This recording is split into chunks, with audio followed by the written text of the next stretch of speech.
Hi, I'm Rex Branson. I'd like to welcome you to another edition of Woodcarvers Corner. I'm here at my studio again on Grand Lake, and our subject for this particular segment of Woodcarvers Corner is going to be again on another cottonwood bark. When I'm out at the shows around over the country, I have so many requests, do I have cottonwood bark indent tape, or do I got a mountain man tape, or various subjects, and so my cameraman David Bomar and I have decided that we're kind of doing a series of cottonwood bark. Just earlier in the week we went ahead and shot a new one on a full headdress indent. And so now in the series of the cottonwood bark ones, we've decided to add in our edition of a mountain man. Now it happens that we don't have the particular finished mountain man that we're going to do in this segment, but you'll see it on the tape. But one of the close ones that we have is this particular guy here. He's more of a pilgrim or a preacher type guy. And the only difference between what we're planning with a mountain man, maybe with a rifle or something, the only difference will be we're going to put on a coonskin cap, because I have had several people ask me if I would please do something on a mountain man or something that they could use like this, or a Viking. So we're going to basically on this edition be covering the face and of course what we could do to read the cottonwood bark. Now what's so neat about this cottonwood bark is it's a lot like driftwood in the fact that each and every piece is totally individual. When I go out to the bark pile, for instance, I could spend an hour out there inspired by each particular different piece. And what we'll do is look at this board here for just a second and see that, for instance, I've picked this one as an end-in face that I've done and kind of fit right in the bark. And this one I've added an eagle with an end-in with a shield. This one has a little bit of difference with some braids and stuff. There's such a wide variety of subjects that you could be doing. We're into some tree trolls or smiley face type guys that you can see here. And here's another of the full headdress indents with a hand in there. But we're going to teach you on this particular segment of Woodcarver's Corner how to carve a good mountain man out of a piece of bark. And my next little segment is going to be on learning to pick the piece, how to fit the subject into it, and read the character of each individual piece of bark.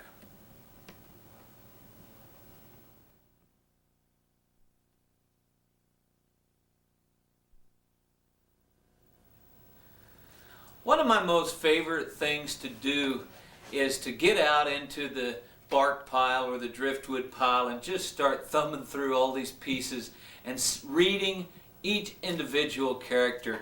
And you really have to, at that point, let your artistic juices flow, so to speak.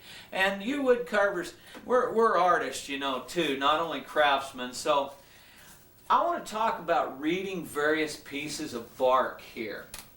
And for instance, this bark has a good solid area in the center right here. It's a giant, these are pretty big pieces of bark. Y'all will never ever find pieces of bark this big. This is a good 5-6 inches wide and a good 5-6 inches thick.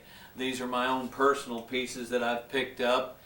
A lot of people ask me where I get my bark at. Well, I get this cottonwood bark wherever I can find a big dead tree, and I've found it all the way from up north, the northern states, all the way through over into Colorado. I've even found some in northern New Mexico. I picked some up in Wyoming, up around Gillette, Wyoming and places.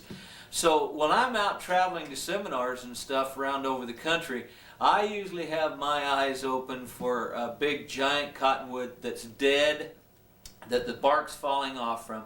Because y'all have heard that old cliche that tighter than bark on a tree. Well, I'll guarantee you cannot get the bark off from a live cottonwood tree. You've got to let it die or find a dead one and, of course, go in and collect the bark.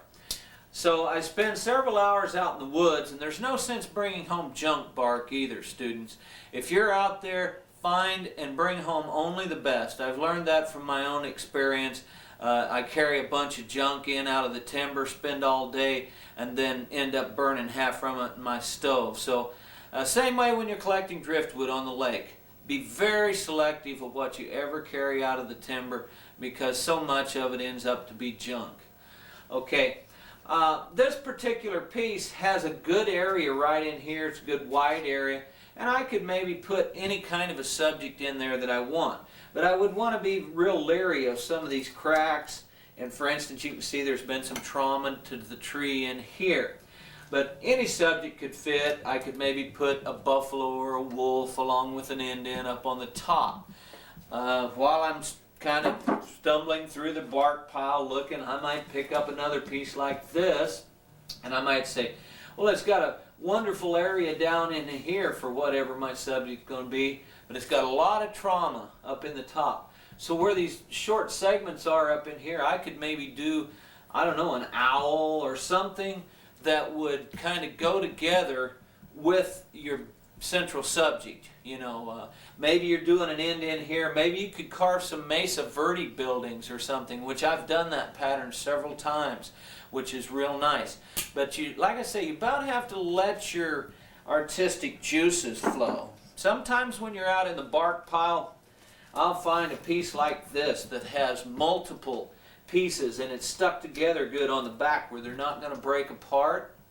And here's a good opportunity to do a composition of subjects that complement each other. You know, maybe you'll do Gold Pan Dan, or a chuck wagon guy, or a western, maybe an indent here and a mountain man here, and caption them Blood Brothers or Brothers of the High Ground, or I could put an eagle or a wolf on some of these things that you see. A lot of times I may just capture something in the bark that really turns me on, so to speak, you know, and that may be the only reason why I picked that bark, which also kind of brings me to the bark that I've selected for our video here. You might notice this one, when I went out to the bark pile, I just did what I just told you. This one turned me on, so to speak.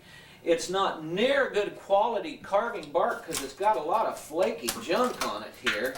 But I like the shape, and this is what got me right here. See these hanging off pieces of bark right here? I see, I'm going to do a mountain man here, of course, and I see that his coonskin hat could fit right in here, and that this could be some of his hair or his beard flowing off, and this jutting piece on this side of the crack, I could put a hand with him holding the end of a musket or a rifle or anything that I choose there. So this particular bark had character that personally turned me on. And so when you students go to your bark pile, you'll just have to personally find one that turns you on. And that's exactly how you select your piece of bark. Now, when I get ready to carve into this bark, as I'm cleaning it off, this bark may be rotten, may have total bug holes or something in it. It may be no good. I may have to chunk it. But this is part of what I'm telling you. Not only are you letting your artistic juices flow to read the bark, but you also have to actually begin to dig into the bark and read the bark. So, when we come back on our next segment here, what I'm going to do is I'm going to get a piece of paper, I'm going to draw to you so you can see the images that I'm seeing in my mind's eye. And I'm also going to show you a couple of gouges here that I'm going to be able to use. Just before we go to carving into this, I did want to point out this particular piece of bark over here to the side. And this is one that I've been working on off and on. You guys probably have stuff in your studios there at home that collects a lot of dust. Well, I started on this probably 6 months ago, and every now and then I'll just stumble onto it and carve something else in it. But notice at the top, the theme here is going to be an Indian village, and at the top I've started in an eagle's head of his beak got broke off earlier, and I've not got it glued back on there yet. But there's an eagle over watching them, so to speak. You might notice over on the right-hand side, I'm roughing in an owl on one segment of it. And you might notice that on the upper left-hand side, I'm going to step around here. Okay, on this upper left-hand side here, I've got a deer, which is connected to the indents through their food and also through their clothing. I have the chief of the tribe down here, and this will eventually be an indent maiden, which is to be his wife or whatever, so I'm connecting them. This will eventually be more children, and I haven't really decided here yet, which sometimes, you know, that's why these pieces take a while, because you're just thinking of this as it goes. I'm going to have another brave in the tribe down here. As we go on down here, you might notice that I've got, this is going to be a bear right here. And of course this is a buffalo in the center, which has to do with the Indians' way of life. And also there's a wolf over here, or a camp dog. And down below there's actually another piece that's blank, and let's say right up in here is still blank. So those are areas that I still have potential, you know, to do things. And what I could do is maybe a horse head, or I could do a teepee scene or something of their way of life to tie in this composition in this piece of bark. Now, when I first found this piece of bark, it was still stuck all together.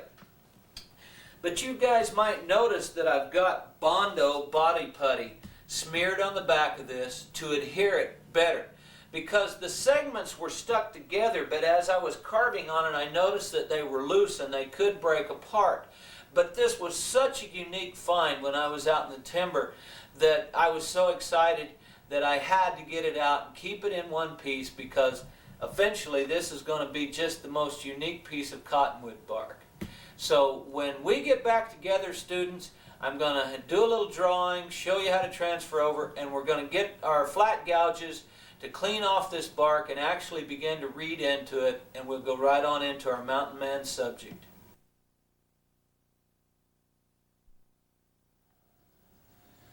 Now, just to be prepared, students, for to read this bark out, I've got a couple of big flat gouges here. One of them's probably 1.5 inches wide, and it's about a number 5 sweep, and the other one's probably 1.25 inches wide or something like that. Pardon me. With these two gouges, you don't need this big of gouges. You could clean off your bark with about everything, but these are old gouges, and I don't care if it hurts the edges of them or whatever, because with this cottonwood bark, you'll find out that the outside crust of it is hard, and it's got dirt and dust in it, and it'll actually have a dulling tool effect on your tools. So I kind of use a couple old gouges to clean off the bark with. But I will be using them to kind of rough in as we start in on this first little bit on the bark. Now, I've got a couple other gouges in my hand. One of them is a large U gouge. It's a number 9 and 9 sweep, and it's probably 1.25 inches or so wide. And I've got a V tool here, which is pretty darn big V. Most of you probably don't have a V this big, but for roughing in, I really like a big V. But you don't have to have these exact same tools. We are just going to read into our bark now. Let me set these down.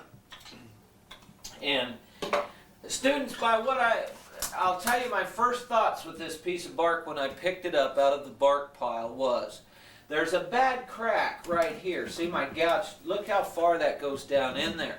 Well, my idea, when my initial mind's eye and my creativity began to flow on this piece, I saw the top of this coonskin hat coming right across here, which I know from experience being a professional carver that this crack could end up costing me or causing me trauma or problems along the way. But I like the character of this piece of bark so well that if it does, I'm going to incorporate that crack into the bark, and I'm actually going to show you guys how to fill it with a secret little filling agent that I've came up with myself, a mixture. But first of all, like I said, if this bark doesn't read out, we may end up chunking it. So your first step would be to see, and I may be right in the way, I'm not sure, but I'm just going to begin to clean the bark off here is all I'm going to do on the outside. Alright, right off the bat here, you can see this crack is beginning to continue down. And I had his beard pictured in this area here, see, when I first began to look at this piece. Alright, I'm getting out of one crack there. That makes me a little happier. But this one is continually getting worse, and it's coming into my piece, which may affect the actual idea. Well, students, I hate to face defeat here on Woodcarvers Corner, but this is reality with cottonwood bark. I cleaned off into this piece, the crack got bad, the bark got rotten in there, and so I've decided to treat my stove to a nice, tasty new piece of firewood. Plan B is now an option. The reason I'm showing you this on this tape, students, is this is reality with carving cottonwood bark or driftwood. It's the same way. If the wood's no good, you just as well throw it away, cut your losses, and go on, which is what we're learning here in Woodcarvers Corner today. That's the reason why David and I decided to leave that on the tape, because not, as you know with life, not everything goes like you would like it to go. So we're going to begin to clean this piece off, which was my second choice in the bark pile, by the way. I'm going to begin to clean it off when we get back together after I get it cleaned off and read out, because I don't want to burn up a lot of our instructional video here. I'll have this cleaned off. We'll draw it over onto our drawing board, what we're going to do. And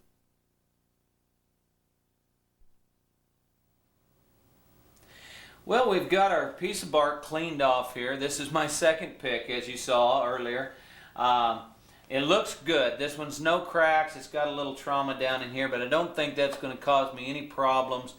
And so what I'm going to do, I'm going to kind of quickly run through. Let's say this is my bark area that I have. I had a crack. See this crack here above the paper, and it was down a ways like this coming across. So I'm going to use that as the top of my mountain man's hat, and I'm going to work that coonskin cap in this area, or varmint hat, so to speak. This is preliminary roughing in, students, so there ain't no sense in taking a lot of time on your drawing. But now this is going to be along the top of his coonskin hat, and what I'm going to do is come down a ways. Give yourself some forehead room on your pattern in between. This is the eye line coming through his eyes, and I'm going to begin to pull a little bit of temple coming in, some high cheekbone area. This is kind of quickly what I got in mind. I'm going to begin to draw in the shank of the nose and then the wings of the nostrils in, map those in. I'm going to give him a mouth barrel line down and around his mustache, which eventually I can work that mustache in any way I want it. I like that. These will eventually end up being the eye socket areas here and here. This is just a preliminary mapping in, so I'm not going to spend a lot of time in there. Of course, his lower lip will be in underneath here. We'll have him some eyebrows here and here. And we may keep this hat down on his head a little further than my drawing. We'll have some room on the edge of the bark here for some hair. We will come down and give him a shorter cropped beard. And eventually on my bark down there, I think I'm going to have enough room to show you all a bear claw necklace, so to speak. So, you know, we're gonna, this old mountain man, he's been up in the mountains and he's proud of this bear that he shot. So eventually we're going to frame in a bear claw necklace down here lower on. So you can see I've kind of drawn that on here. And I'm getting ready to start in doing some cutting, but I did want to, now let's say this is from the profile view. Let's say this is the side of the bark. Well, one of my first areas right here is I'm going to go very deeply in. Let's say this is that crack. See this crack? And I'm going to start in above my, guess I don't need that cap now that it wants to be, fell off there. I'm going to start getting some depth. This will eventually be where my coonskin, you know, set in this varmint hat. The edge of the hat, I'm going to work it back a ways, but from the side I'll begin to drop it down like this. His forehead will eventually come out from underneath here much like this. We're going to gain this height for the nose as time goes on. We're going to get a little area for his mustache happening. And of course the wing of the nose thing from the side. This is actually where his eye socket's going to set in there with eventually his eye in that area. Maybe this will be a cheekbone from the side, so he'll have some character. This over the wing of the nostril can be the mouth barrel coming down and around and back, which will hook in with the mustache. Then the end of his beard and all will come in underneath of it, much like that. We'll get his cheek going. So this is to show you that we're going to take out this wood as excess in here, this wood is excess all in through here, and under his beard we're going to end up eventually with a bear's claw necklace that I'm talking about here, and his, of course, his chest and all. So a lot of this, what I'm even doing this side profile drawing, is to show you guys that I'm going to take this out, and this out as I first begin to start into my bark. So I'm going to take a large V first. If you don't have one this big, just simply take the largest V that you have. And now I know I drew that coonskin's nose in, and I am going to allow for it, but I'm kind of nibbing it off because as you more advanced students know, you can always you always want to draw stuff bigger than it needs to be. So this is actually going to be his hat up here, right? So we've got to push this forehead back and underneath of there to ever get the depth that we need for his nose and stuff. So this is one of my first things that I will begin to do, is to pull some of that back. You notice I'm just using the side of that big V tool as a gouge, see? I could switch over to a gouge, but I have some more V tooling here that I am going to do to get set up. So, for now, don't go very deep in there. I'm going to, on this is a big piece of bark that I have, students. You'll probably never ever, any of you out there watching this video, find a piece of bark this big, because I've been carving bark for probably 10, 12 years now or more, and this is one of the biggest pieces that I've ever picked up, and I have several of them, but I'm kind of hanging on to them for myself. Now you might notice there's a little trauma beginning to happen in through here that's going to maybe concern me in a little bit, but I don't think it looks that bad. Now I'm going to go to flat gouge, and I'm going to begin to get some of this profile here. Now eventually we'll allow for these ears on this varmint to stand up, and you might allow a little bit now, but chances are we're way too premature to worry about that, because if this is going to be the varmint's nose out here, we're going to have quite a slant here. So I think those ears, or if we leave ears for him, which we probably will be on back here a little ways, which will give us good depth. And I'm using a number 5 right now, a big one, and I'm beginning to shape over his hat right here. And as I'm doing that, of course, I'm going to go back to that in just a little bit too, but I'm getting more concerned with this little glitch that's happening. I don't know what those are. I've seen them in bark so many times. It's like a bad layer. Ooh, it's getting worse. we can't suffer defeat twice in a 2-hour tape, so let's hope this gets better. It's looking better, looking better.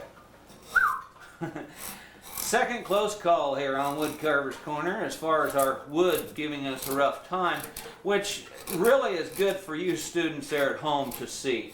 Because if you have that kind of troubles, you know, it happens with this bark, and you've got to learn to just keep after it until you get a decent piece, which I have carved as many as 3 or 4 right in a row and got bad ones, and believe me, it's very discouraging, but yet we have to keep going for what we're after. All right, eventually this is where his face is going to be, and from the side, I'm going to turn him hopefully where you can see on camera. I'll try to get right about here, let's say. Right there. I'm getting some slope here, and we're beginning to round over here. All right, I'm going to bring this drawing back into view for just a second. All right, see, I'm getting this depth up above, and I'm starting to get this slope, is what I just pointed out. Here and here. Okay, I have plenty of room on down here at the bottom a little more. I have plenty of room to get his face up in here. There's no doubt to me. And so see where I want to come in under this beard here a little bit. I'm going to go ahead and stay away longer than I think I need and bring that in underneath that beard area a little. This will help me begin to read what I have left. What area. Now you might notice down here as I'm doing this, I'm going to leave this higher underneath here because I'm going to use this for that bear claw necklace that I'm talking about pretty soon. So as you're cleaning off kind of under the beard, don't just flatten that chest off too flat because we want to save some potential for that necklace. Alright, folks, I'm going to come up this side and up this side just slightly. And what I'm doing is beginning to get a ridge for his nose started. I'm kind of flattening off where I'm going to draw his eyes in through here. I'm going to take this pencil, or magic marker should I say, and I'm having a little vise difficulty here. Vices are so nice. Okay, now I'm going to come back and remap. I'm going to raise up the eye brow area from where I once had it. I'm going to remap a nose. In other words, since you don't have any set criteria to go by and we're just mapping into actually nothingness here, you know, there's nothing there to go by, I draw everything way big. You know, like if this is his eye socket area, I'm going to draw it out there pretty darn big. Same way with this eye socket here. Let's draw it out there pretty big. Here's along the temples. Here's the high cheekbone. Here's along the temples. Along the high cheekbone. I may pull in here as time goes along a little bit, which will allow for hair here and here. See, I'm saving enough room. I'm utilizing the full width of the bark, students, all the way to the outside. But I'm saving just enough here to where I can drop off some hair eventually for him. Long shaggy hair, which I think that most mountain men that were up in the mountains and chasing beavers and shooting animals and trapping and stuff probably didn't get to the barber shop a lot and probably didn't take a lot of good personal cleaning up with themselves. So I'm just going to leave a lot of hair and a lot of mustache and all. Here's the bottom of my mustache. Here's the bottom of my lip in there. So I'm continually not only wiping out the pattern and shaping, but I'm continually going back and drawing it in. So when we get back together on this next segment, I'm going to bring Smiley in for just an instant, which for those of you who have taken my seminars know him, he's a skeleton head. And we're going to study some bone and some benchmarks, so to speak, to frame this face in. So you students see how far you get along, and we'll get right back to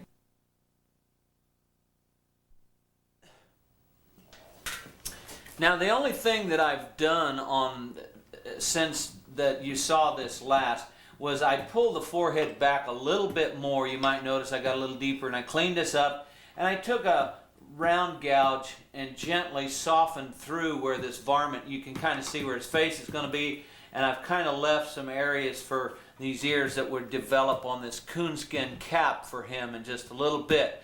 But the main focus of this video is on this face.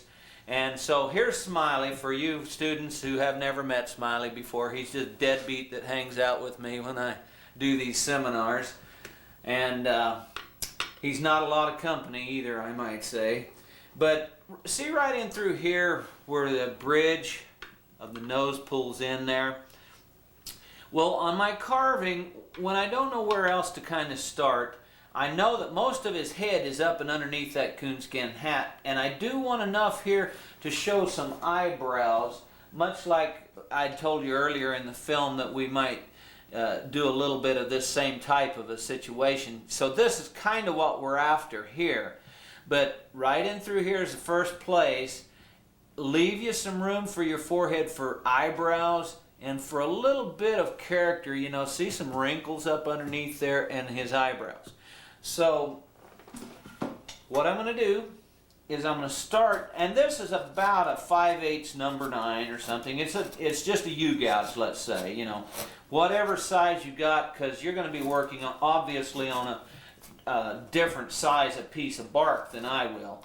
And you don't even have to use these techniques that we're using right here in a piece of bark. You could be using this technique in a half log, which I've carved hundreds of faces in a half log before. You could be using it in driftwood and maybe using the roots for hair or something flowing out. But where I drew my eye sockets through, that's going to be my first step right there. Okay, my second step is I'm going to go to a little wider open. In other words, the other one had quite a deep U-gouge to it. This one is less, it's shallower. And what I'm going to do, you notice I got a black line drawn down through here, which is a preliminary center line for me. And I've got this gouge upside down right in the middle of his nose, and I'm coming right down the shank of his nose. Now, we're wanting, of course, the end of his nose to be a peak, right? I'm noticing some trauma here right where I uncovered it in his nose. I hope that doesn't cause us problems here, but we'll see how it goes. But I'm going to lean in just a second. Hopefully you can see this angle on the nose right here. So I'm going to start pushing this angle back, which bottoms out approximately the center through my eyes. Kind of to recap, I've run across right here. Now on Smiley he doesn't have a nose, but I'm coming down the bridge of the nose, which ends up approximately the center of the eye. So you see where I came here, approximately the center of the eyes. Now I'm going to take this same U-gouge and turn it over and begin to pull some of this excess off the side and this excess off this side. Which the object here, students, is to, of course, leave a nose ridge, a shank for the nose out here. And that's beginning to happen. But I want it to get a little longer, so I'm going to reach down here and nib it further. Because, see, I have a lot of length to do a good, strong face on this guy. And I'm saying, well, I just as well lengthen his nose, which will give him a much stronger face, I know from experience. And as I'm coming into this eye socket area, look here, as I'm coming up the shank of the nose, how I'm just turning this U-gouge right back out and beginning to clean some depth. Eventually these will become his eye sockets and the mounds. But for now we're after the height. You have to gain depth to get height, if that makes any sense. In other words, I'm lowering down his eye sockets in the surrounding face to where we can have this height on the nose. So that's one of the steps right there. You can see I'm beginning to get a shank. I'm cleaning it up. Looks fairly decent, that shank there. Okay. The next thing I'm going to do is I'm going to go to my V tool here and stay. Now, just because I got this mapped in as the end of the nose, students, always leave yourself room. So see, I'm going to come down here below where I know the end of his nose is going to go and begin to set the end of his nose in and under. depending on the size of the carving you're doing, but I would say you could afford a good 3/8 to a 1/2 inch depth here under the nose. Now keep in mind he's going to have a mustache right here. See, this will eventually be the mustache, so don't get too deep or you'll have to, he's going to have a big old long hunker time it's all said and done, which gives good character. But all right, notice how I'm tipping here slightly up towards his nose. And here, slightly towards his nose. This will eventually be where I land the wings of his nostrils. But just before we go any further on that nose thing, let's begin to find the perimeters or the shape of his face. And I'm going to bring Smiley back into view here. And what we're going to do is show you that he pulls in the temple area here. See this high zygomatic arch on this skull right here? The temple slants in to these two bones. You can reach up and feel those on yourself. So I'm going to take this number 5 and I'm going to go here. Then I'm going to flip it over the high cheekbone area to establish that. Always work at an outwards angle, students, like this. See how I've got this towards the outside and over here towards the outside? Because in my seminars I see many students go straight in, and they'll get the face so narrow and cut off the potential of the face. So here's what I'm saying. I'm going to clip the temple. Now keep in mind you're going to have hair back here pretty soon. So don't go all the way to his hat right now. On the other side, I'm going to do the same thing. I'm going to pull that temple in, which begins to puff out his high cheekbone, see? Alright, I'm going to take this number 5 over this high cheekbone right there. At an outwards angle for now. Same way here, at an outwards angle for now. And under that high cheekbone, I'm going to tip this 5 inwards again. And pull just a little accentuation into that cheekbone. And just a little under this cheekbone. Now I'm not going all the way back. Keep in mind that this is eventually going to be hair coming out from behind there, so you will need to save it. I am going to round this forehead slightly bit, like that. Now, I think I'm ready to explain the width of this nose. Notice I'm pulling off this heavy stuff off the skeletal mask area and the cheeks and all. We're getting ready to set the wings of the nose. And for that, I've got, you could use various things. I've got about a 1/2 inch number 7, or here's the next size bigger number 7. And I find when you're mapping these wings right here, students, keep them wide, because you can always take more off. Keep them bigger than you think they need to be. In other words, I'm just guessing that this mountain man's nose is actually going to be about that wide, maybe even narrower, but you're always better to keep it narrow. Now, keep your center line going down the center for now. Once you've mapped approximately where the wings go, I'm going with that bigger one I showed you, just to be safe, because that's what I'm here teaching you, is always stay big. And look, I'm going towards the outside. I'm not going straight in. If I went here, and I know my hand's right in the way of the camera, but if I went straight in and I didn't like it, then I wouldn't have any recourse. But by going here at an outwards angle and in, I always have the chance to come back and reclip these. So that's very important to you students, beginner students especially, is always leave plenty of potential on the wings of the nostril while doing this. Because during the many years of me teaching seminars, believe me, I've had students just go right in right off the bat when I show this maneuver and just kill off any potential to ever have a longer nose or wider nostrils. And once you do that, it's very hard to overcome. So I caution you there at home who's following along with me on the tape.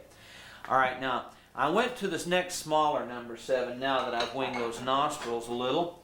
And I'm going to come right over, I got it upside down, I'm on my center line, and I'm going to come right over the end of this nose. And sorry my arm's in the way there, but you'll have to bear with me, students. Is at a downwards angle. See, I'm at a downwards angle here. Don't go up and underneath that nose, because if you do, you're going to kill off more potential. Okay, I'm going to go to a V tool again, a smaller one this time, and I'm going to clean this at an angle back towards where I'd set the wing. See here what I'm doing? At an angle up, and at an angle up, like that. Now I'm going to clean that center line and that red dot off the end of the nose, because I think it's confusing for you students there at home who's watching this. And I'm going to greater the angle on the nose while I have a chance. In other words, I'm cleaning my nose up and shaping it, mapping it in for the last time here the way I like it. I am going to get a little deeper as I come into the eye socket areas here. And just simply by turning this gouge up on side, I'm going to get a little deeper coming into the eye socket area.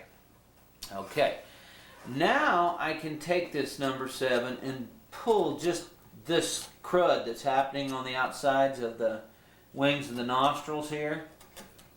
Alright, see, I'm going to pull just a little of that off, like that. I'm going to be ready at this point for a couple of things.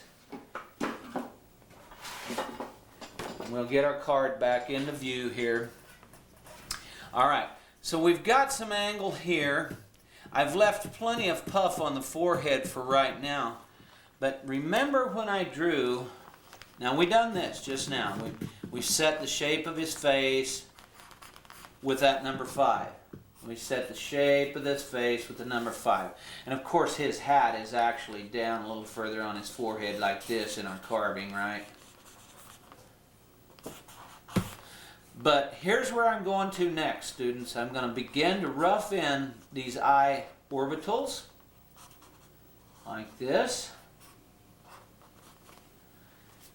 And see the mouth barrel line that originates at the top of the nostril? I'm going to begin to bring it out and around next. Out and around. So let's go search out some eye socket stuff. And let's also search out these mouth barrel lines. I'm going to start at the top of the nostril wing, come down and out and around, and this will eventually be his mustache right there where I just drew. See, I'm sorry that my magic marker doesn't seem to show up. Let me try the black one here. We'll kind of switch colors on you. But I believe this black one is showing up better for you. Now don't go all the way up the nose like I just did. Let's leave some room, which is what we're teaching on the tape. Leave plenty of room in preliminary mapping in. Now by me dropping back with this mouth barrel thing, see, not only am I going to come off here and be interested in my front view, and of course I've got them drawn a little lopsided. I'm setting to the side so it's hard for me to do this. But now here's where I'm wanting you. From the side view, this line will come back some. This is off the nose. Here's the end of the nose, right? That we just shaped in. We've got a good angle going into the brow. We've got that started to establish. Now we're coming off this wing and back a little, and we're going to start setting up this particular mustache area. Okay, here's what we're going to do. Take your medium-sized V tool, which this is probably a 5/16, a quarter, somewhere in there, V. And I'm going to start right here, students, at the wing of the nostril. I'm going to come around. See, that's actually forming the nostril itself, the wing. I'll do it on this side. Hopefully you can, well, I guess let me turn this just a little. Maybe you guys can see better. I'll try to keep my hands out of the way. It's tough to do when you're right-handed and you're carving on the right-hand side. But, alright, now I'm bearing into the face. Remember on my drawing where I just done that? And I'm going to pull the bottom of the mustache down and around for now. Now this is just preliminarily mapping this in. But notice how I'm coming back with the edge of my V and planing down the top of this mustache, right? Good deal. The other side, quickly. I'm sorry I'm wiggling around here, but my vise is giving me a little bit of trouble, guys. You wood carvers who carve at home know how technical difficulties happen with vices and holding your work and everything. Well, this guy here, this vise is so old it gives me trouble from time to time. It doesn't want to let go. All right, I'm planing down the mustache some.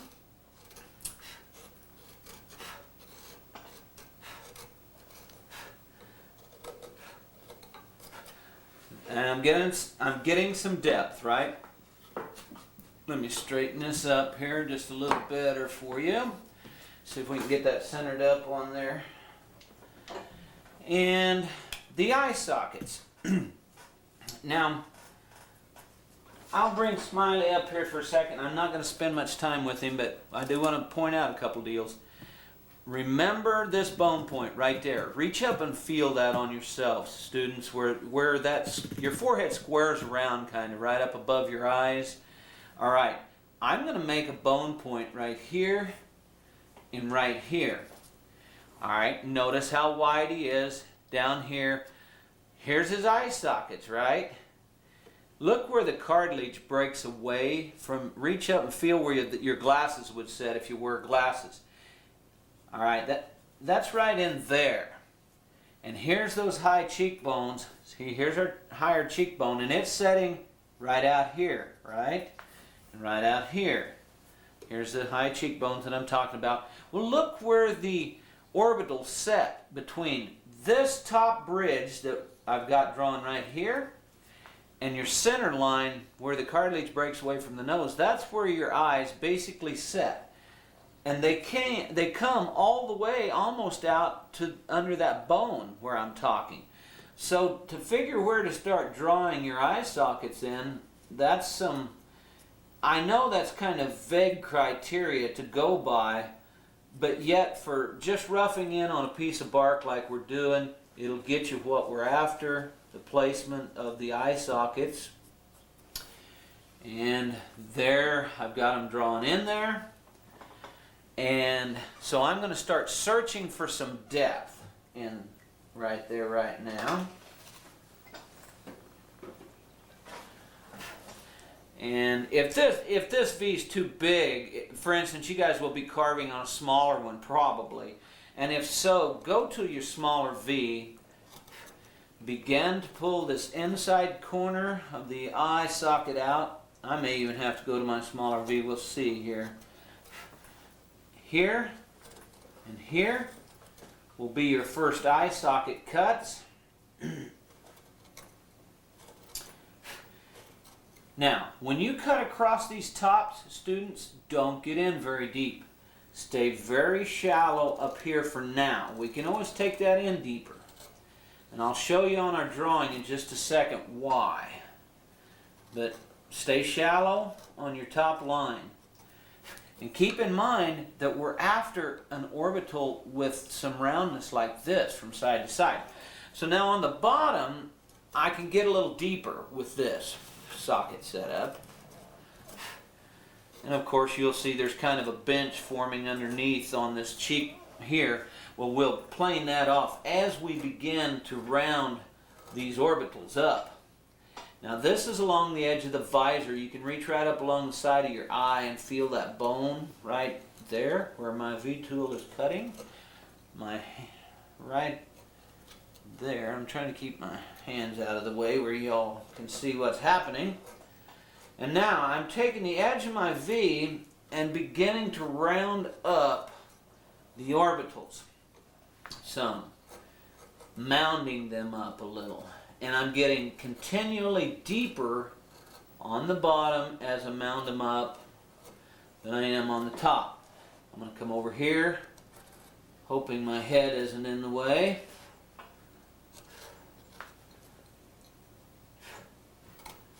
If y'all hear me make odd noises, it's because my cameraman kicks me in the back whenever my head gets over in front of the camera, so just joking here. Don't worry though, I'm not going to quit my day job to become a comedian, I don't think. So let's mound this up, folks. See, I'm tipping my V, and you could switch tools and go to a little flat gouge and do this and do that, but I've found in production work of carving over the years, I'm better off just to keep carving with what's in my hand at the time. You'd be surprised how much time you can spend goofing around looking for tools when you could already just had it done, you know. So now you will have to spend some time. Now look what's happening. I'm getting some roundness here. Roundness here. And I realize this one's going to have to be worked a little. I am going to bring the drawing right back in for just a second and show you what I'm after with that. And that's up here. I'm setting this socket up, and from the side, students, from the side, I want this to be higher in the socket and lower at the bottom. In other words, a slight bit of slant right in there. So we're after that, and of course the front view like I've got drawn here. This is what I've got. I'm going to give you one other deal right here, area where you guys can begin to start taking some depth down.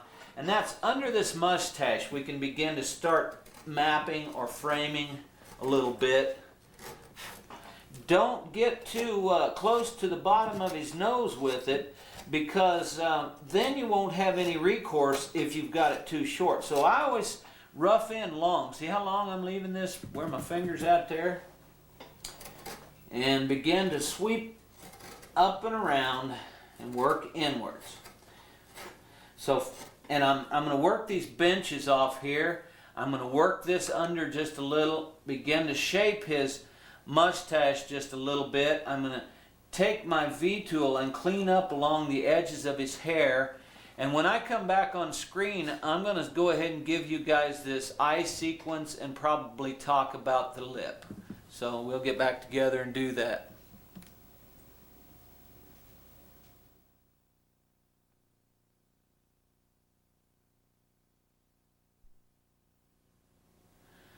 Okay, students, I've cleaned up a little bit around what I just demonstrated, and I spent a little time jockeying from one eye to the other, trying to even up. I've tried cleaning up around my mouth barrel, my nose, and I've kind of cleaned the skeletal mask back and got a little slope dropping into there. Now, where I'm going to go to from here is I want some heavy bushy eyebrows on him. So I'm eventually gonna begin to leave some height right here and here for those bushy eyebrows. The other thing that I'm going to begin to map in is I do want to leave him a lower lip coming out from underneath that mustache in just a little bit. And I'm also going to start getting some nostrils in here and some nostrils in here and get some shadowing. So these are the steps that we're going to go after next. In my drawing, here's where we're going. We're going with the eyebrows to get that set up, and eventually I'm going to, start swinging some hair in on those eyebrows in the same way over here. I'll get into that a little more as time goes along. And we're also going to work this area and maybe start shaping this mustache right now in here. So that's some of the areas, and of course those nostrils. Let's start with the nostrils, since I just said that. I've got another little number 7. This one's just less than a ½ inch, probably more like a 3/8 wide, number 7. And I've also got my carving knife. And we're just kind of, you might say, going to pick the boogers in his nose. I'm going to come in here from the side, not from the front. You'll get a nice roll. Now, for you beginner students who have never carved in this bark before, roll in here very gently and don't push. Don't fight that, because when you're rolling in like this right here to get that curve from the side, you'll break that nostril right off there and it'll pop off. So be very careful when you're running that tool from the side. Now I'm going to come to my knife and come right back in where I just run that, pardon.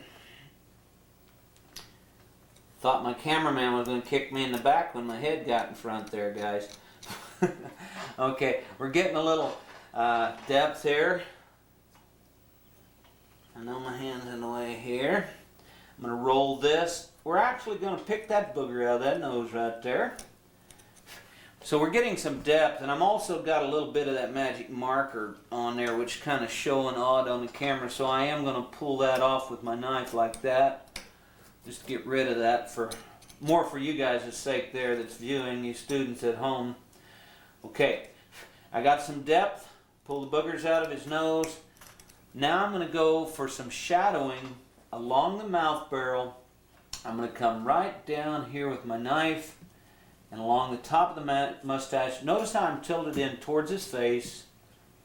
Look here, I'm going to get a little angled the other way now and just pick a chip out of here. Now, you can probably begin to see the difference between where it's done on the right side here and where it's not done on the left, right? Look at the shadowing. Look how weak this side is. I'm going to come over here.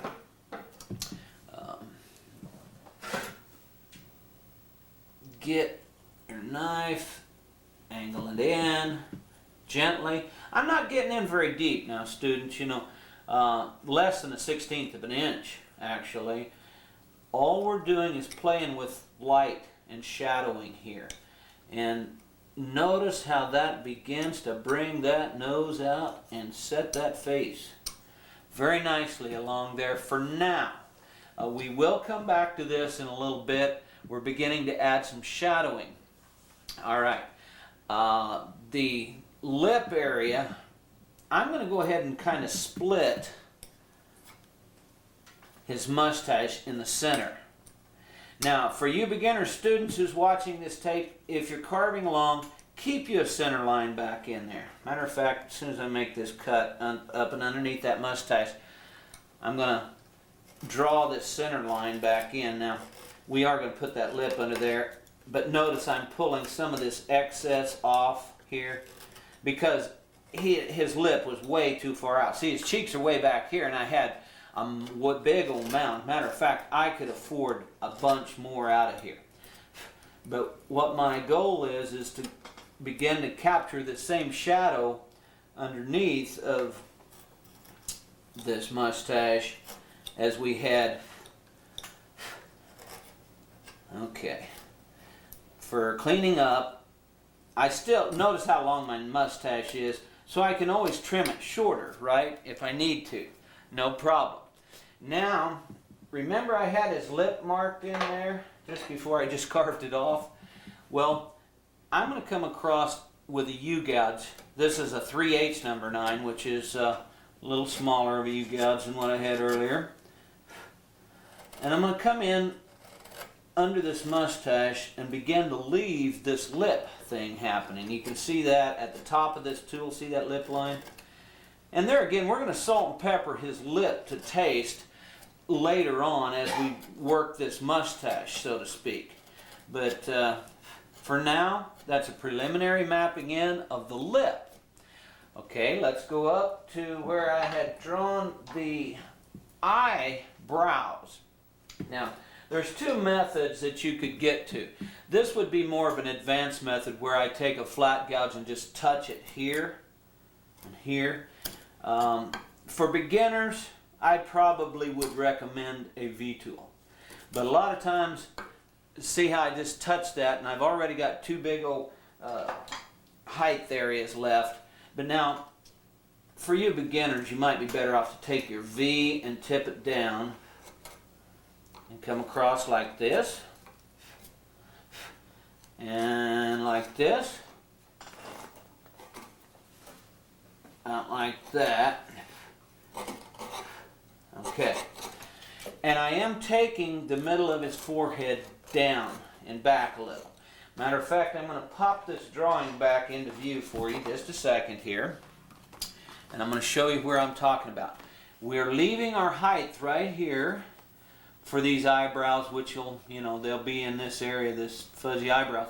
But I'm going to tilt the forehead on back just a little more and under that hat for that final shadowing that we're after, students. And I'm going to work that with my knife. Just like remember here how I was just doing these depths with my knife? I'm going to come along at an upwards angle under that hat. Now this is, sorry about my head in the way, it's hard to carve way over that far. Now this is up and under his hat, and this is a running stop cut, and if you slide off, you will cut yourself. So be very careful when you're holding your knife like I am. This is a dagger cut. See how I've got to hold that knife? And if that knife slides through the wood, man, it'll slide off and slice your leg or something. And every time I do that, I always want to be very careful that I've got control of that knife, and if it slides through that bark and out of the wood, that I'm not going to hurt myself. Alright, so I've got my relief cut at an angle with my knife, up and under, up and under. I'm going to come right back against it, and this is a lesson in shadowing, just like, now here again, be very careful. I always make a joke in my seminars to keep all your important body parts out of the way, which y'all can't see, but it's not very far down to my important body parts from where I'm carving right here. So I'm not only joking, but I'm also very serious in the same manner, you know. And I'm pulling this up and under his hat and cleaning. Look at that depth line happening. Man, this guy is popping out of this piece of bark, isn't he? And that's what shadowing is about, students. I've got to turn him a little to get comfortable with what I'm doing. Shadowing, when you begin to realize that depth adds strength.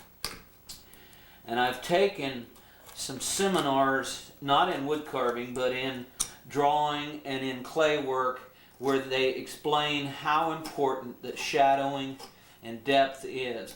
And for you beginner students who are just into wood carving, you're getting a treat, I think, or let's say an advancement in what you know about wood carving by seeing this shadow develop right here on your video. This is good information that you're getting. Okay, I've shadowed under the hat, and eventually this will be kind of jagged along here because it's fur, right? And I will work that. But now I'm going to, while we're shadowing things and we're strengthening stuff up, look here, I'm going to take my knife and come along the hair at an angle. I'm more into the hair, I'm not into his face, but I'm cutting towards his face. I'm even going to move my leg out from under there just in case of that slip we just talked about earlier, if it did happen. And I do caution, be very careful, because this bark is soft and you could slide and cut yourself. And I know I hate to keep mentioning it or cautioning it. I ain't asking for anybody to cut themselves, but I have on this bark so many times had that knife just go zip, you know, right through there, and boy, it'll be there before you know it. So be careful, students. Okay. Some reason it seems like to me when you're using a gouge, it's a whole lot safer than when you got a knife. Something about that knife seems real dangerous to me, but it's a very useful tool. I'm going to go to the other side here. I was just trying to get where y'all could see what I was doing. I'm against the face line. I'm giving what I would call distinct separation between what is his face and what is his hair. Students, as I'm cleaning this up, also notice that I've not went in a perfect straight line. You notice how I keep this line, and my hand's in the way, I'm sorry about that. But notice that I'm meandering the line. See how it's curving around? Because straight lines are very boring and they will catch your eye and just stick out like a sore thumb. So always keep a line when you're doing something like this, moving, meandering, curving. Oh man, look at him. He's getting stronger, isn't he? He's coming right on out of this piece of wood. So I tell you what I'm going to do here. I'm going to give you guys a few areas to be setting in some hair and basing in these eyebrows, and then I'm going to give you that as kind of some homework to do, and then we're going to get together and see, because we need to base this mustache and some of this hair, we need to get it started to fit with what's going on. And then we're going to get together and do these eyes in just a second. So what I'm going to do, students, I've got a 1/4 inch number 9 gouge here. It's a U gouge, a little more of a curve. And I'm going to come in and begin to swing in some hair, basing in. I'm not putting in the final hair. I'll come back and refine all of this later. But I'm going to reach down through here about 5 or 6 places. You might notice I've got a pretty uniform line coming around on the bottom of his beard. Well, right off the bat, I want to lose some of that straight line because I just told you that straight lines were not good. So look what I'm going to do. I'm going to reach in here and just, chew up that line a little bit at random. There's no rhyme or reason to where I'm cutting. I'm just laying in some base. Now I'm going to take this 1/4 inch number 9 and begin to run up towards his lip. A little heavier with, let's say, that one. Let's say maybe a little heavier here. Maybe heavier over here. Jump around when you're doing hair, students. Keep roving, cleaning, and moving. Okay, I'm trying to keep my head out of the way, but this is way over on the other side of the carving for me, so I'm basing in some heavier ones. On his mustache, I'm going to come in here and begin to lay base. You notice I'm jumping around? Keep jumping around when you're doing what I'm doing, basing in, because if you start on one side of that mustache and just go right across it, you will end up getting repetitious lines. They'll be straight and boring. So by jumping around when you're first basing in hair, this gives you a look that's not repetitious. Alright, so see, I'm beginning to base in. I'm going to lose some of this straight line along his mustache here. I know my hand's in the way. Here. Lose some of that straight line and begin to get a little more jagged look. I don't like the looks of that hanging up there. This looking pretty bulky to me out in this area on this beard. When you start basing in hair, there's no rules. And so you'll just have to begin to salt and pepper it to taste. Okay, so you students there at home, why don't you do some digging and cleaning and getting cleaned up and everything. Start basing in some hair. I'm also going to begin to lay base here along this hair with this U-gouge and over on the other side a little bit. And as soon as we come back on here, I'll show you what I've based in as far as getting ready on my eyebrows too. See, I'm going to come in and swing in some with a smaller U-gouge even than this one I got. Base in a few. And I'm going to work this mustache and my beard with a U-gouge and the eyebrows. And then we're going to get together and carve these eyes in just a second. So you students get...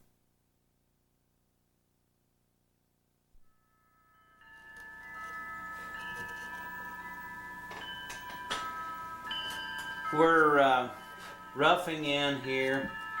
Got a U-gouge. Keep it moving.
Okay, I've got my V-tool now in my hand, and I'm coming in and beginning to spice up here and there with some little V-tooling cuts to where I had once had my U-gouge. Well, now I'm giving it a few V-toolings. I'm also giving it a few V-toolings down in here. Now we will come in and doctor this up a little more as time goes along, but for now we've kind of got the beard based in. You might notice that I've came in and began to gain a little shadowing kind of up and under the beard. Not a lot, but what I've done is I kind of took the edge of a flat gouge like this and I just kind of roughed it. I'm going to tip this where you guys can see a little more. I'm not going under here too deep now because his neck's backing under there ways, but eventually we're going to have a bear claw necklace to do in here. Now there's a couple areas I'm going to start searching out along the side of this hair. Now I'm lucky here because there's kind of a piece of bark hanging out, and that's going to be a good place for me to kill off his hair, so to speak. See that piece of bark that's kind of hanging out there? So I'm just going to simply funnel your eye into that by tipping this hair out away. See how I'm doing that? And that's going to funnel your eye in, but this is going to leave this raised, and I'm going to put some, like I have been here on the beard, I'm going to work some more hair there. And there's no end on this. I'm going to bring it just a little more. See, his hair doesn't end up. It just goes into the bark. So I might take the edge of this tool I got and just simply begin to create a place. This will be the end of his hair. The angle that the camera is, you can't see the same thing that I've gotten, but I am going to utilize this piece of bark as the hair on this side eventually. Now students, let's go up. We've got our eye sockets kind of doctored up, so to speak, and ready. Let's talk about the shape of the eye that we're going to put in there. I'm going to bring this card back in. And in our eye sockets, we've got our orbitals in there. This is the shape that I'm interested in seeing. I'm coming out of the tear duct. I'm going to come up faster. Keep towards the top of your orbitals. Notice how I'm drawing them up more towards the top. This is going to be a crow's foot plumb off the side here in a minute. And I usually will try to keep the bottom of that eye squinted up some. I know in nature that this swags a little, but I can tell you from experience from teaching many seminars that it's not unusual to see my students, when they're carving the shape of this eye that I'm drawing, they'll swag that down too low on the bottom side. Well, you can take more wood off as time goes on, but you can't put it back. So you're better off to cut them narrow here. See, this way. Cut them narrow and not fat.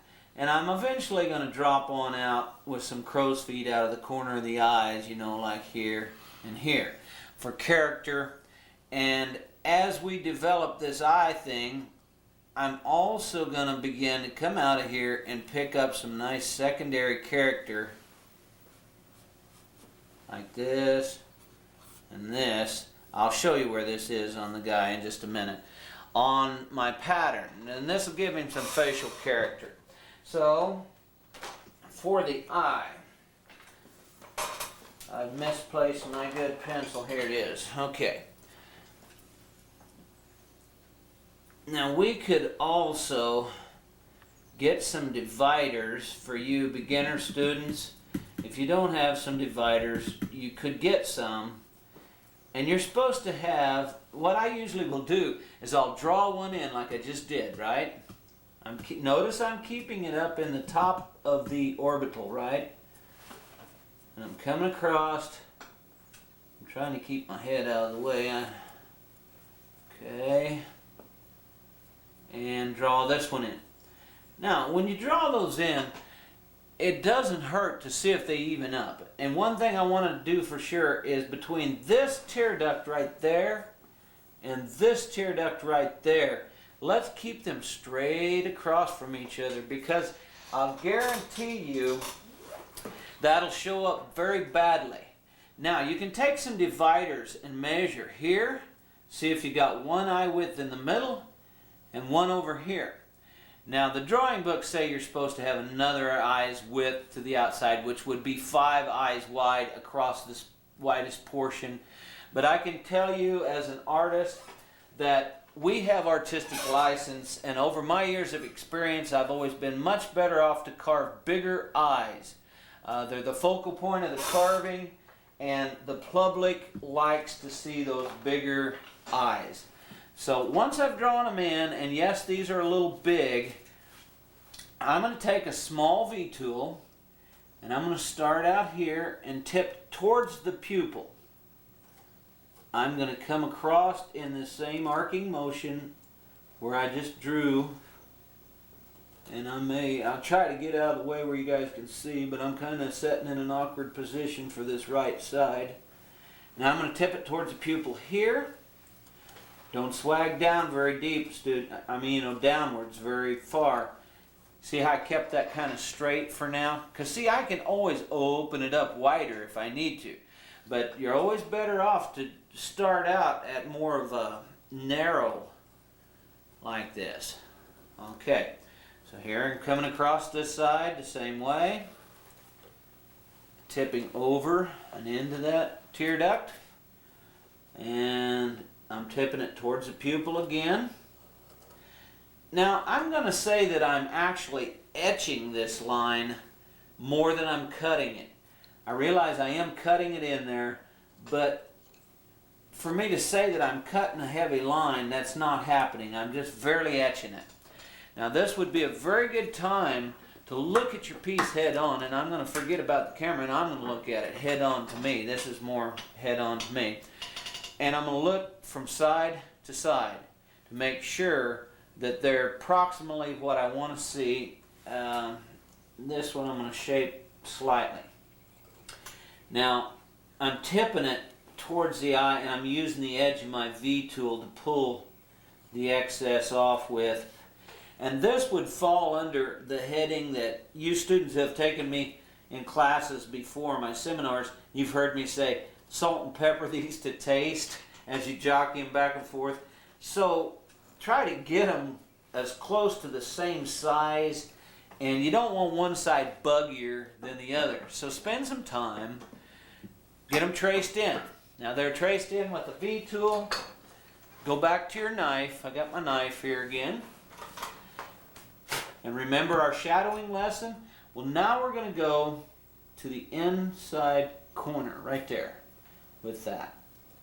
And I'm going to touch that knife right there like that. Okay, see that? Now I'm going to come right here. And I'm not really angling my knife, students. I'm kind of trying to keep it straight. Alright, once my two-way stop cut's made, I'm going to come right in here and pop the three-way out. Alright, I'll try to keep my hand out of the way here to where you can see the outside. Right there, I'm going to make a stop cut in and towards his eye. Don't get very deep either. I know my hand's in the way, sorry about that, but right here's my next cut. I'm going to reach in, and so I got the corner clipped, and I'm going to reach in here with a three-way like this, pull that piece out. Then I'm going to drag my knife along here and up along here. And I'm going to take some time and whittle this eye round. Now keep in mind that don't get it in too deep on the top. Be very, very gentle when you're pulling this little piece along the top, because you want it to be deeper at the bottom than it is at the top. And for you first-time bark carvers, if you've not had experience with this bark, be very careful, because I'll guarantee you that lid right there will just fall right off there. It'll go south on you in a hurry, so to speak. Alright, I'm coming over to this side now. I'm in the corner of the eye. Stop cut, tear duct, stop cut, three-way, pop out. Other corner, sorry, can't see it all. I guess my hand's kind of in the way. It's a tough position, but you can get the drift of what I'm doing here. I'm stop cutting the corner of that eye, and I'm going to reach in here. I could turn this just a little where you can get a little better view, folks. The longer that we shoot video and the more experience that I get in front of the camera, I become more and more conscious of that it's tough to carve and keep your hands out of the way, but I'm doing the best I can for you folks there at home. You students are... This video is so neat because when I first started carving, there was just a very few books out. I started back in 1979. I quit my job in '83 and became professional at it, and I've been carving professional ever since 1983. But when I first started, I would give anything to have a video like this to explain each step of the way along. And I carved mainly with books, and of course I'm like everybody else. I would have to give the godfather of wood carving, who I think would be Harold Inlow, a lot of the credit for his books and his efforts and his teaching efforts in the earlier years. Of course there's been others who's had really good books over the years, but I think a lot of people kind of consider Harold as the pioneer in teaching wood carving to a mass bunch of people like we are here in Woodcarvers Corner. So, okay, I've got my eyes and I'm starting to whittle them in. I'm going to go back to my V-tool now. Notice how thick the lids look. The bottom lids especially. So I'm going to tip my V-tool on its edge, and I'm just using the flat side on one side. And see, I pull that down a little closer to the contour. I'm going to do it over here too. I'm going to turn this down, pull those lids a little closer to the contour of the eye. I'm going to give a lid line. Now you beginners, on this bark, you will fall off into that bark so fast right there when I'm doing that lid line. You'll fall off in there so fast if you're not careful. I'm going to bag this bag on up a little here on the corner. I'm going to reach over here and do the same thing. Hopefully you can see better on this side, student. See how I'm bagging that bottom lid up a little more there instead of dragging it towards the outside as much. And I'm also going to put in this lid line. Here again, caution, you will fall into that eye. Be very careful. Once I got the lid lines under there, I might even come in here, throw him just a couple of character wrinkles, very lightly, very lightly. I'll doctor those later as time goes along. Same way here. Let's come over again to get him some lid lines. There we go. Alright, I'm going to come on out of the corner of these. I should turn this a little better where you guys can see. I'm going to come on out of here with some crow's feet, and I should draw them. I'm going to like drop off one here. I'm going to take a couple up like this and maybe one down in here, you know. So I'm with my V-tool. We're doing some crow's feet out of the corner of the eyes. I'm sorry my hands are in the way. It's just in a bad spot for us, guys, so you'll have to bear with me again. But there I'm getting those crow's feet. Maybe I can show you what maybe I can't. There you go. See that crow's foot? I'm going to come over to this side right here, and let's do the same deal. I'll one up, maybe one down, maybe even split that one a little. I might even drop one off right out of there. don't worry or spend a lot of time wondering where you should be making those wrinkles. For one reason, I don't think there's any rhyme or reason to where wrinkles come out of the corners of your eyes. It's nice to have a couple of them rolling up like this one I'm just getting ready to do. Notice I'm rolling it up, and I'm going to split the tail on that one. We've got some character lines. See them happening there? All right, now just in that segment when I was drawing for you guys on there a while ago on the card, well, remember I said we're going to come out of the corner of the eye with some character here.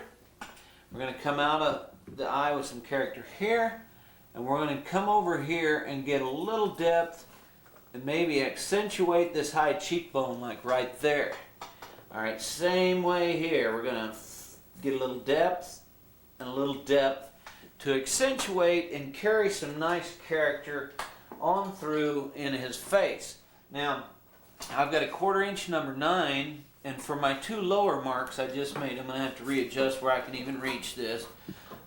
You guys are getting the drift there at home now. This right side's kind of tough for me reaching across.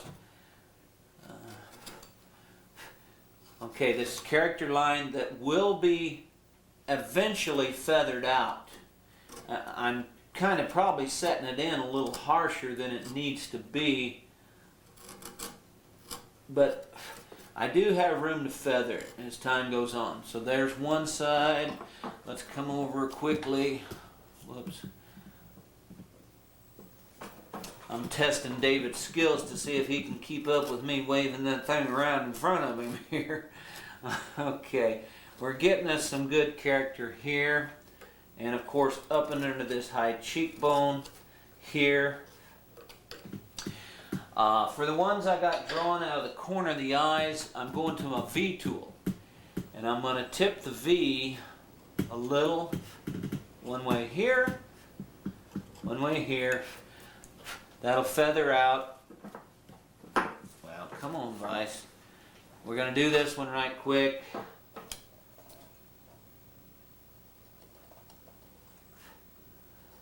Like that. Now, students, I'm going to spend some time roving and cleaning. I'm going to refine. I'm going to bring him across some wrinkles on his forehead, much like I showed you this guy earlier when I brought him in to view. And see up under here, he's got a couple of character wrinkles on his upper forehead. And these eyebrows are not real strong, but yes, you can see them on there. Look at these character lines on him here and here, where I just applied them onto my carving. See how that gives him this secondary cheek lobe and begins to pick up some character. So I'm going to do that. I'm going to rove around and mess with a couple of little niches. For instance, I might take my knife and play in a niche or two here, maybe one on the other side. Be very careful. You know, a few niches looks good, students, but a lot is too many. So it's just, you know, you got to learn when to quit with this. Work some of that. I'm also going to get him just a hint with my knife of this upper lip thing. By picking a shadow here, see, I'm beginning to show the top of that lip, right? Okay. So you students, I'm going to clean up for a little bit here on some of the stuff I just covered, and you guys go ahead and work on yours there at home. In just a second, we're going to get back together and we're going to go up here and start putting some texture on this coonskin hat. We're going to come down here at the bottom and we're going to do us a bear claw necklace, which I've never done on a video. I've done it in live seminars before. But then we're going to do some texturing and stuff. So do some catching up. We're going to get back together in just a little bit.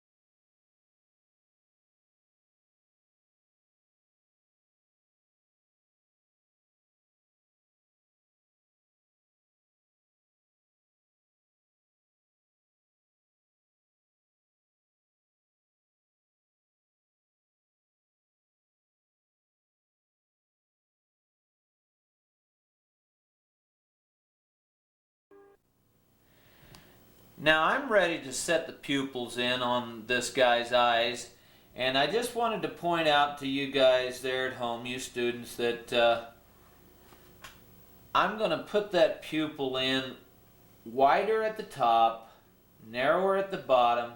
In other words, I'm hiding more of it under the upper lid than I am the lower lid.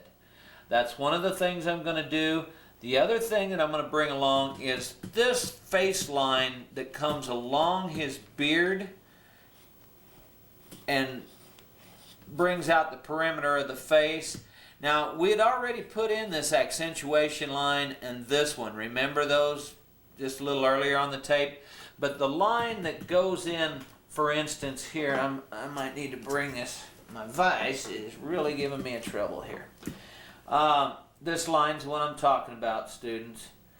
That it's a definite separation between what is his cheek and what is his beard. I'll do that on both sides, of course. I'm drawing it on the other side, but you all don't have to see that right now. Okay? And take a V-tool and gently feather along that line. Now notice, I'm not doing a straight line. I'm coming here a ways, then I'm going up for a little ways, and then I'm going back again, up and under kind of that high cheekbone area there. Because I can tell you from experience, if you get in here very deep with a V-tool, you will end up with a terrible bench, or you'll get into his face too far. I've just seen that happen at seminars so many times. So now I'm working his beard up against that line with the V-tool. And this is a subtle line now. I'm not getting very heavy with that. Alright, I was going to try to get where you guys could see here, but it's going to be tough without my hand in the way. Here's the other side. I'm going to feather it.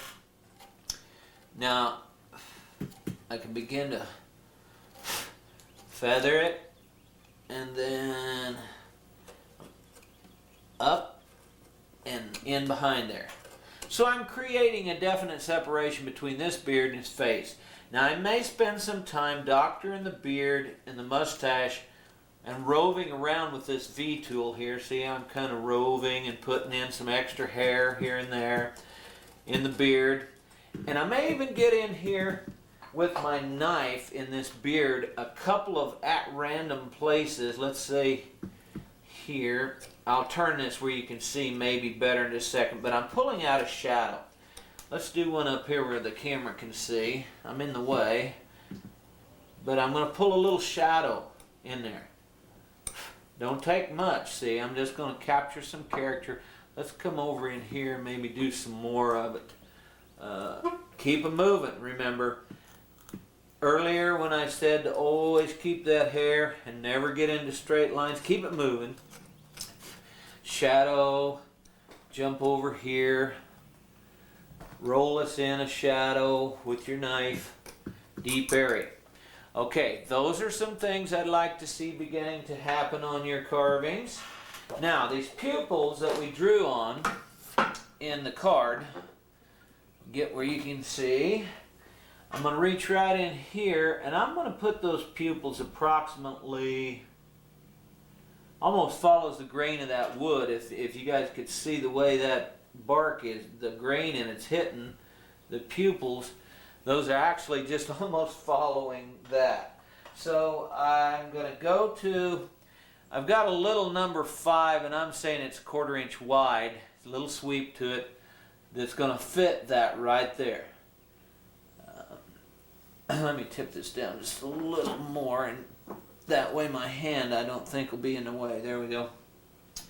Now, students at home, when you get ready to set that tool right there, do not push hard. If you do, you'll crack that pupil right in half. I've done it so many times. So you're just gently touching that. See there? Stop cut, gentle stop cut, like that. Okay. Then I'm going to take my knife and reach right in here, pull that inside piece, reach here, pull that inside piece. I'll do that on the other side, touch it here, like that. Touch it here, like that. Reach in, pull a gentle piece out. Now if something happens along the way that you break the inside pupil out of there, then you'll just simply invert the pupils. In other words, take them totally out, make two big old deep holes right there. Capture a lot of character, but I usually try to do this first. Now, up on this coonskin hat area, I'm going to begin to V-tool a little more of a detail. This is a coon.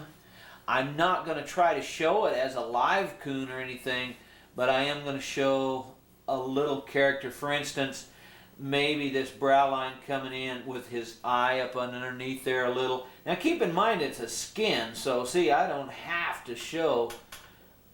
I might show a little dipping in the fur up in here. Little jaggedness along here before it comes back up, and hollow out these ears good. See, I may take this and hollow the ears out some in there. Okay, then I'm going to take and begin to put some texture in this hat for fur, and I'm going to start with a U-gouge and just at random find some deep areas to knock in there, just to get rid. See, it's smooth now, and we don't want that. We want it to be rough. Notice this straight line along this hat. I'm also going to come in here and niche out 4 or 5 places to break up that straight line that we've been talking about. And where I just said, see, I could reach in with the edge of a gouge. Better tighten my vise, trying to get away from me. With the edge of a gouge, I could just pull a niche out of there, maybe here. Okay, I might pilot this nose while I'm right here, just slightly here and here.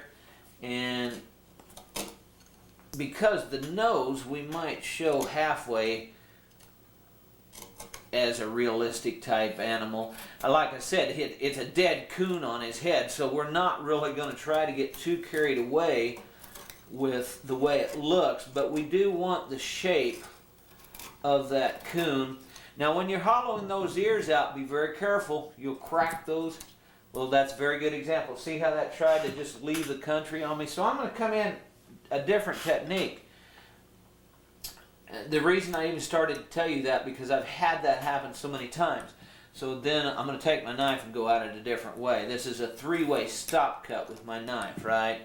I can begin to hollow it a little, then go back to my round gouge and soften them sharp edges. Of course, see, we don't want a sharp edge on that coon's ear. And these are a little big. I'm going to tone them down. I'm going to clean this line up around here, probably not on camera, because I'm burning up a lot of our time. And eventually I'm going to show a hollowing here where this coon's eye once was. We're after shadows, what we are there. Let's even accentuate that eye socket setup for the coon, just to pull you into more of a, see that depth beginning to happen in there. You know, we're not going to try to show him no eye or anything like that, but then by the time this kind of sands out, and of course I'm going to do the same thing on the other side. So you're breaking up this straight line, you know, kind of like I am right here. See, I'm putting some jagged edges in it at random. I'm going to try not to jab the face, but breaking that line up from side to side. Now, I'm going to, where I drew those black lines for that, that's the skin where they've actually skinned that away from the coon's face and all. And so I'm jaggeding the edge of it along here, right? This will become part of that nose depth. And yes, I will come in and get some depth like I did on the other side with the brow here. And of course that eye, the hollowing for that eye will fit right in here eventually too. Okay, onto a U-gouge to base in with on this. Okay, I've got this 1/4 inch number 9, And teardrop shapes would be the best explanation I could tell you for basing in for this fur. Giant teardrop shapes. Keep in mind it's fur, and we're just after to get some texture, some base started for it. See that straight line coming there? How I'm going to come right on through it. Look at there. Break that up some. Now I'm into the natural bark, so I'm going to kind of let the natural bark do the talking as far as saying fur over here on the side. But I am going to niche out several places. See that texture, man? I got it rocking and rolling there. I'm going to come over and do the same thing on this other side. So I'm going to work this coon, clean up around him. You guys will also see me begin to clean this line here and here very crisply and cleanly down along the back of that hat. The best way to do it would be with a larger flat gouge probably, and working here. I'm at the back of that coon's ear. So I'm taking this in at an angle, and I'm going to kill the background off right against the top of his hat, see? About like that. And I'm going to do the same thing on the other side, which that depth is really beginning to help this guy. See this here, I'm going to get a little deeper by bringing this downhill a little bit more and work this fur. So you students do that. We're going to get back together and we're going to go on this necklace down here at the bottom on the next step. So get caught up.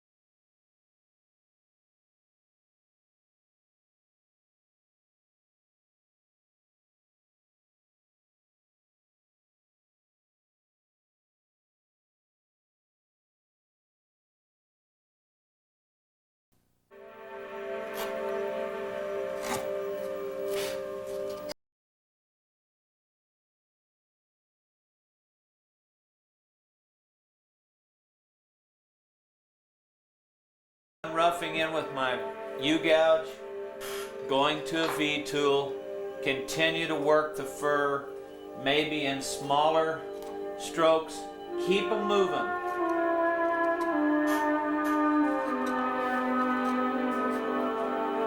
V-tooling the fur a little here and there,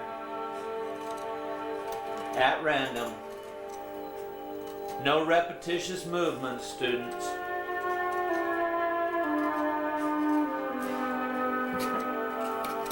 Deeper here, lighter there.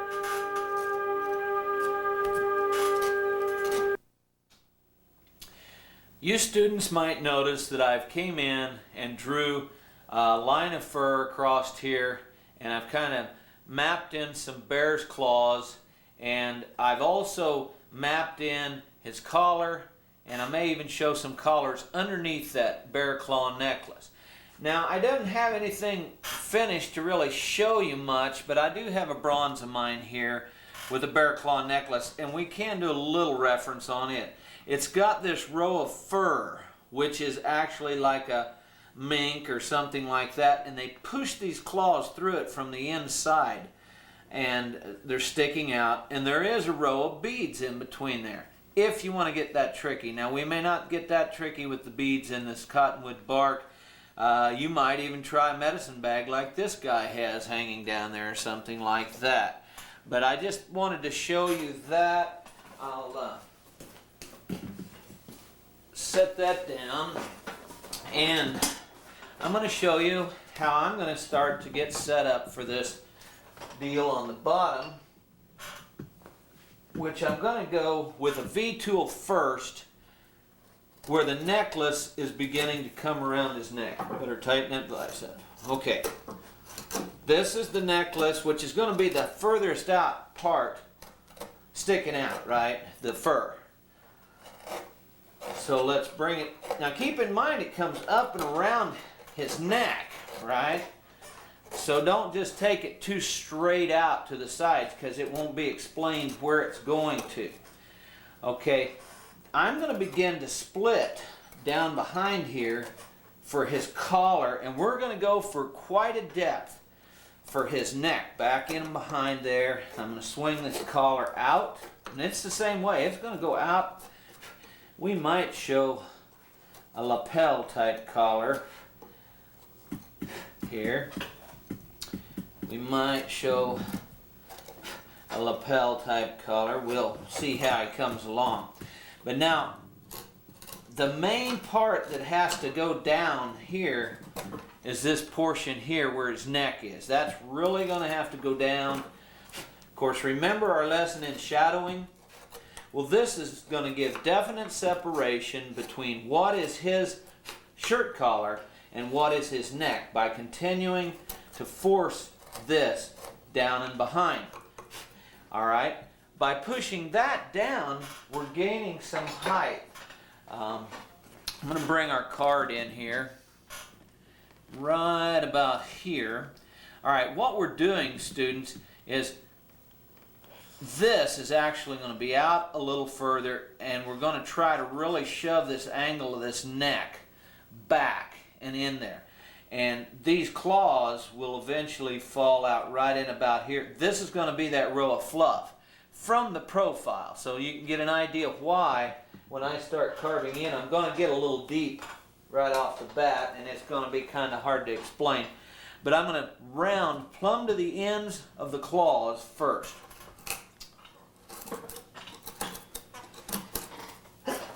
Pardon me. Got some of that bark dust, I think. All right, I'm rounding the claws all the way down.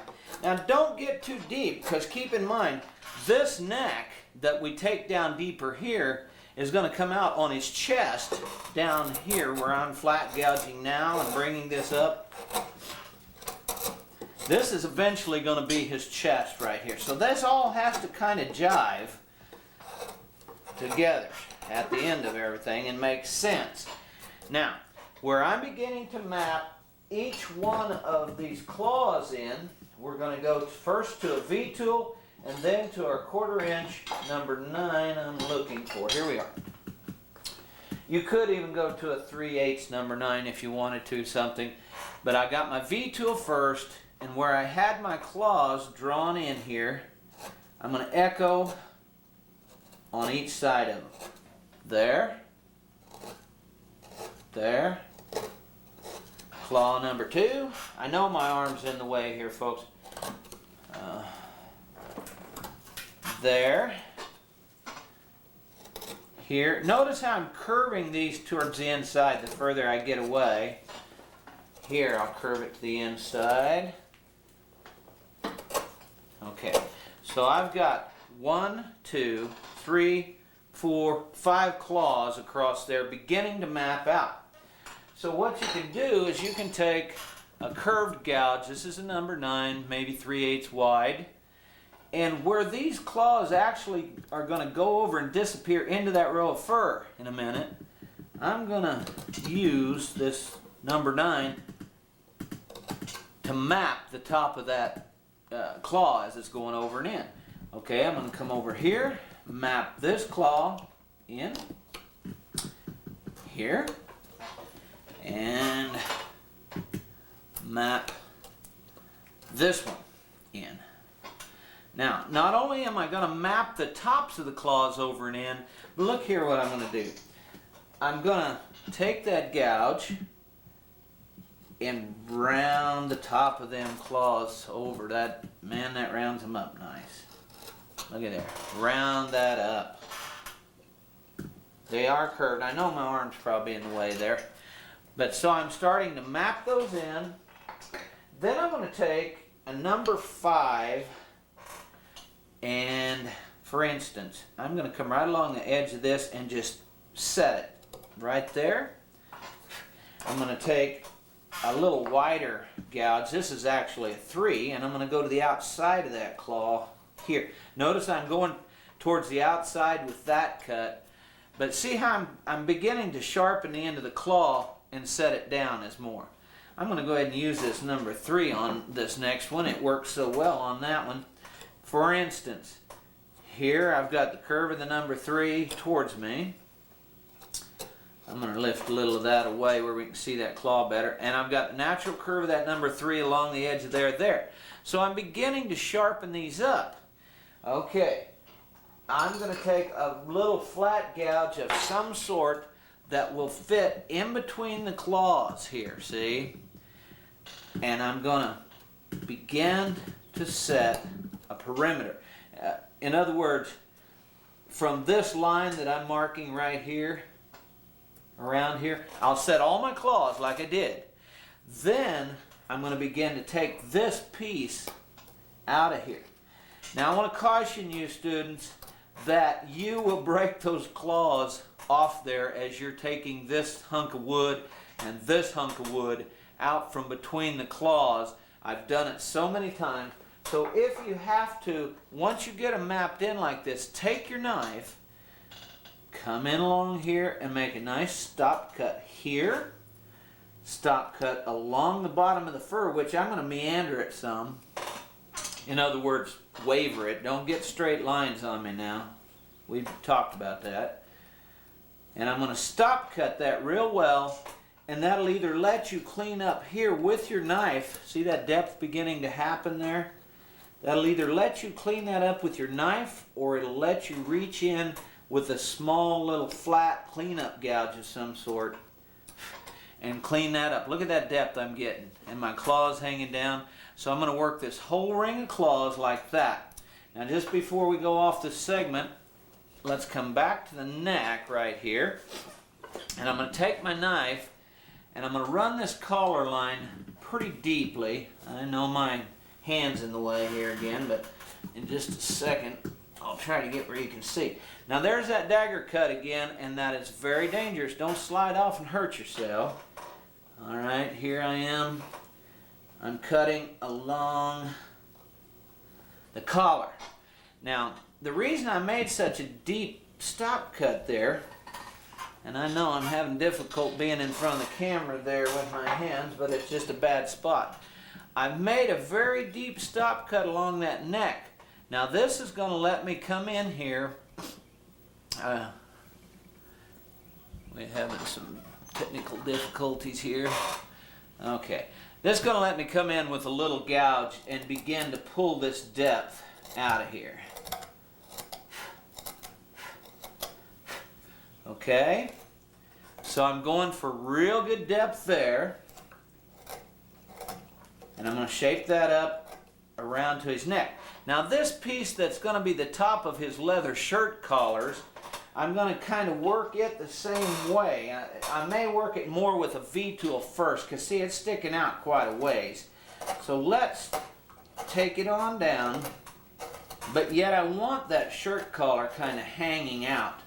You know, have the effect that it's hanging forward, so it sure wouldn't hurt to take a U-gouge and begin to get some of this roll to that shirt that's hanging out there as you're gaining the depth. This is starting to make a little sense now. You know, you can see it. You can see the neck starting to go back. I can't afford to burn up a whole lot of our tape time showing you each and every one of these claws. So I'm going to go ahead off the screen, and I'm going to set my claws in. I'm going to depthen the neck. I'm going to get this fur depthened right along this area where it meets the shirt. Now keep in mind this is fur, so I'm going to waver. I know that's a straight line I just drew, but I will waver it much like we did here. See how we're wavering this and up just a little ways here, how I'm wavering it along the edge of the fur. So we want to break up any straight boring lines. So you guys there at home, go ahead and work your collar lines and this neckline and your claws here a ways. And when we get back together, I'm going to kind of show you what I got there. We'll be heading down the finishing stretch. Okay, students, I'm down to the sanding portion here. I have been working on this fur and this hair. You might notice that I've put in some stitches down here on the bottom of this guy, right in here for a shirt that's coming underneath the claws. I've got them carved. I've got a nail set in my hand, and see, I've got a strip of beadwork, and then this tails out into some fringe. So I've just taken this nail set, and this bark is so soft that I can sit here and just do a series that looks like beads. This is pretty decent. So I'm going to take some wore out 220. Now folks, this 220 is so wore out that you could almost use it for a tissue paper or something. But I do want to warn you, don't over sand your pieces. You can see this piece beginning to soften out. And the hair and the beard, all this stuff will begin to soften out. Move quickly, sand just enough to where you can see the features and the character lines in the face beginning to soften out. I'm going to spend, 20 minutes on this piece sanding it, and as soon as you and I get back together, I'm going to show you the finish that I'm going to put on this project.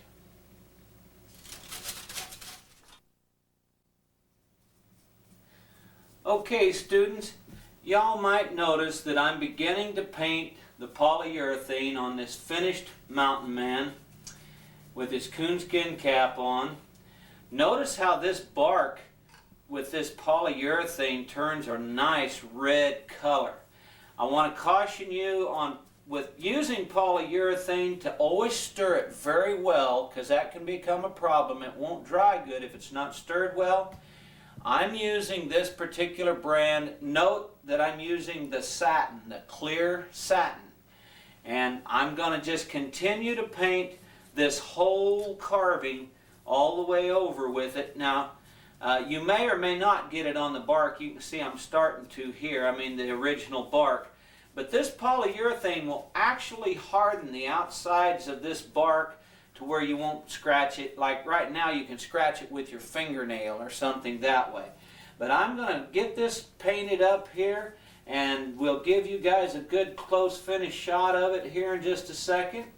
And I do want to thank you for joining me on this edition of Woodcarvers Corner.